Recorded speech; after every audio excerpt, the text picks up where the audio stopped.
عبدالرحمن فزاری قارا کا رہنے والا ایک شخص 400 لوگوں کو لے کر آیا تھا ذات القرد مدینے سے قریب ایک چراگاہ تھی جہاں رسول اللہ صلی اللہ علیہ وسلم کی اونٹنیاں چرتی تھیں اور کھجوروں کے باغیچے تھے. تو اس عبدالرحمن نامی کافر نے حضور کی اونٹنیوں کو قبضہ کر لیا اور کھجوریں بھی چوری کر لیا اور بھاگنے لگا. اس وقت مدینے کے ایک صحابی حضرت سلمہ بن اکوع رضی اللہ تعالیٰ عنہ اکیلے تھے. انہوں نے 400 لوگوں کو دوڑانا شروع کر دیا. وہ اکیلے ہی 400 لوگوں کو دوڑاتے رہے.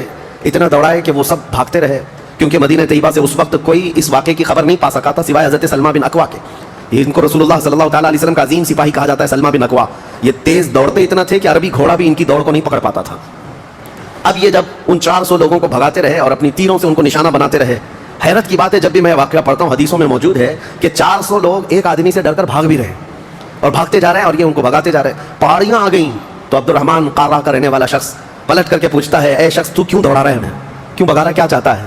حضرت سلمہ بن اکوع نے کہا جب تک تمہاری جھولی میں مدینے کی ایک کھجور بھی باقی رہے گی میں تمہیں زندہ نہیں چھوڑوں گا, اور جب تک رسول اللہ کی اونٹنیاں تم نے قبضہ کی انہیں آزاد نہیں کرو گے میں تمہارا راستہ آزاد نہیں رکھوں گا.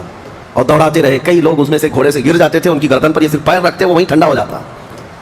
یہاں تک کہ وہ پہاڑیوں کے اوپر چڑھ گئے. عبدالرحمن نے اپنے ساتھیوں سے کہا کہ لوگوں ان کی ساری کھجوریں پھینک دو, جتنی چادریں ہیں بچھا دو اور جتنی اونٹنیاں ہیں انہیں چھوڑ دو ورنہ یہ ہم میں سے کسی کو بھی زندہ نہیں چھوڑے گا. تو اس کی بات پر سارے لوگوں نے اپنی اپنی کھجوریں جو لوٹے تھے مدینے کے باغات سے سب چھوڑ دیا, اونٹنیاں بھی چھوڑ دیں. سب کو جمع کیا. حضرت سلمہ بن اکوع نے کھجوروں کو چادر میں اور تنہا وہ سارا مال اٹھا کر کندھے پر اور حضور کی اونٹنیاں ہانکتے ہوئے مدینے کی طرف لا رہے تھے. اکیلے آ رہے تھے. بیچ راستے میں پھر حضرت ابو قتادہ رضی اللہ تعالیٰ عنہ سے ملاقات ہوئی. پوچھا کہاں سے آ رہے ہو؟